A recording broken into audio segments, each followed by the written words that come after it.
I'm Debbie Scragg. I am the Memory Service Manager across North Staffordshire for the Eves at Marrow House and Linebrook Centre at Bradwell Hospital. I'm Emma Daniels. I'm a memory clinic practitioner and a non-medical prescriber, and I work at Bradwell Hospital Memory Clinic. Myself and Emma are part of a big team of memory practitioners, OTs, psychology, medical staff, admin, and our aim is to see people for an assessment and diagnosis of dementia. Referrals may come to us from a GP or they may come from another care setting. We're a sensitive service. We follow guidelines and work with local commissioners about the pathway of our service. We like to support people through the pathway of dementia and help people managing a diagnosis of a dementia going forward. So we can see lots of people in our local community, and that might be, in city areas, it might be out in a rural area. People may come in to us to see us. Sometimes we might go out on a home visit. It's whatever's best for that person's needs. We have lots of things going on in the memory services. We support carers. We've got a carers link and carer champions within the service. We have staff that have done dementia tier 2 training so that we're able to offer that training beyond our service and out into other care settings, or even adapt that to support carers and our service users' understanding of dementia as well. We have really good links with the community and other agencies that are out and about. We're so lucky in this area. We've got the Alzheimer Society, we've got Approach, VAST, Beth Johnson Foundation. We work with the ambulance service, the police, GPs, lots of people that can come together and support people with dementia. And within our communities as well, we've got a dementia-friendly community movement which is trying to raise people's awareness of dementia. And so that's important to us as well, that we send key messages about dementia, and we encourage people to come for an early diagnosis as well, so that we can help look at treatments or look at staying well, or referring the person in the right direction to stay well and prevent a deterioration where we can with dementia. When a person first comes into our service, usually the first person they will see face to face will be a nurse who is a specially trained, dedicated nurse in dementia, and they will do a full cognitive assessment with the person. They will explain the pathway of what will happen, what tests are likely to happen next. They will also do some pre-counselling for dementia, so supporting that person in understanding what the pathway will be, and at the point of a diagnosis delivery what they can expect to happen. And after, they will also provide written information that we've got in the clinics that we can hand out. Treatment depends on the type of dementia that the person may have, the symptoms that person is presenting with. We also look at lots of other options as well as to managing symptoms for that person that they may be experiencing. So we've got other options to refer to occupational therapy if need, who can offer support and guidance, and some prompts sometimes that may be helpful in the person's home, or to continue leading a normal life in their everyday activities. So we see people over the age of 65 because that's how our service is commissioned. There is actually a service where neuropsychiatry would see people under the age of 65, so they see people, younger people with dementia. And dementia, it's stereotyped as it's just something about getting older, but sometimes it isn't just about getting older. Sometimes there is actually a diagnostic condition there that's not just about forgetting things because you're getting old. So somebody might think, oh, I'm forgetting things. So kind of physical sort of symptoms that people might have is kind of a short-term memory issue. So for people who don't understand, that's forgetting things.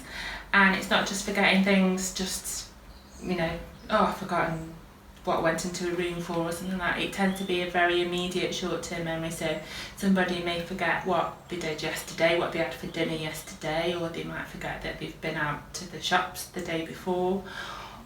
People can also tend to be asked the same question over again because their memory hasn't been able to retain that information.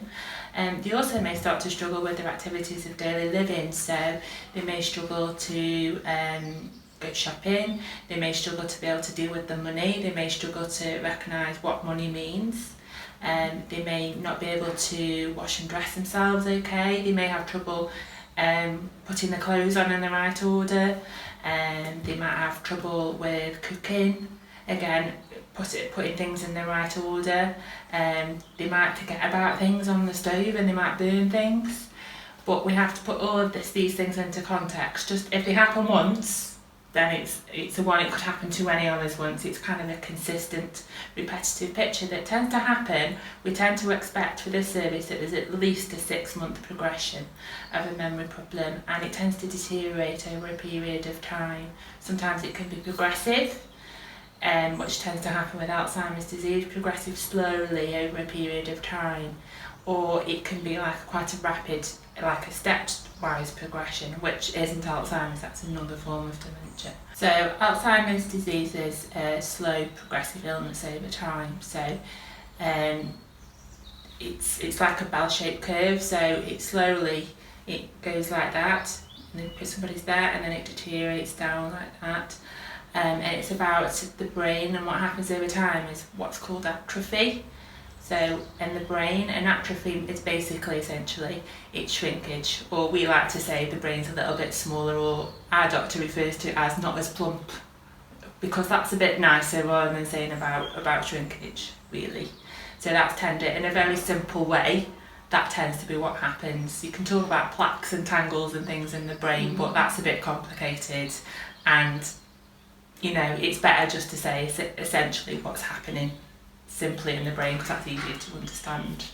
It is the most common form of dementia, a lot of people confuse, they think dementia and Alzheimer's is different, but it isn't. Dementia is an umbrella term and Alzheimer's is the most common term, the most common one. We have there are many different types of dementia. Alzheimer's is the most common one, but it is a form of dementia. We are in North Staffordshire Combined Healthcare in this area.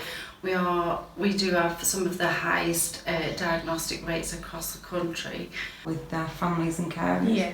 Yeah, you do. I mean, in terms of gaining a history, family and carers, whether it's the friends or whoever it is that looks after that's a main influence them, that is extremely important, because what can happen sometimes when people have a memory problem, they're aware they might be forgetting things, but they actually, because it's happening to them, they don't actually and aren't actually aware of what is actually happening. So the people around them see some things that they don't.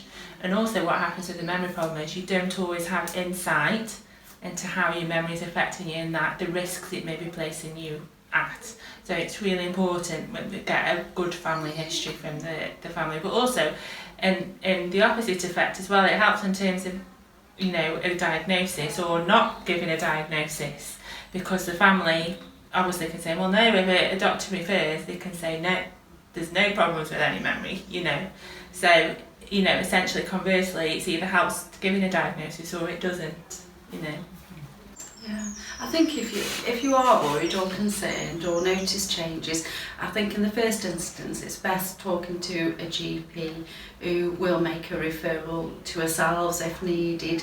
It's also important that other factors are ruled out that can sometimes affect memory along the way. It doesn't mean to say it's a dementia. There's lots of other reversible causes that could be happening for that person at that time. So that's why we say, speak to the GP. But don't, come forward and speak to us and, come to our service. You have to have a formal referral. Yeah, they can't just turn up. No. You want to be able to meet the demand. An early diagnosis is important because we can look at a person's well-being, staying well, and where possible, if there are treatments available, we can get them started at the right time. Or maybe it is looking at preventing further deterioration later on by just staying well. A good diet, exercise, management sometimes of long-term conditions with GPs and medicine checks. Keeping your brain stimulated as well, because if you don't keep your brain stimulated, it's the phrase, if you don't use it, you'll lose it. And also, if your brain's not stimulated, then it gets bored and then it switches off. So it might be that you haven't got a memory problem, your brain's just bored because it's not been stimulated.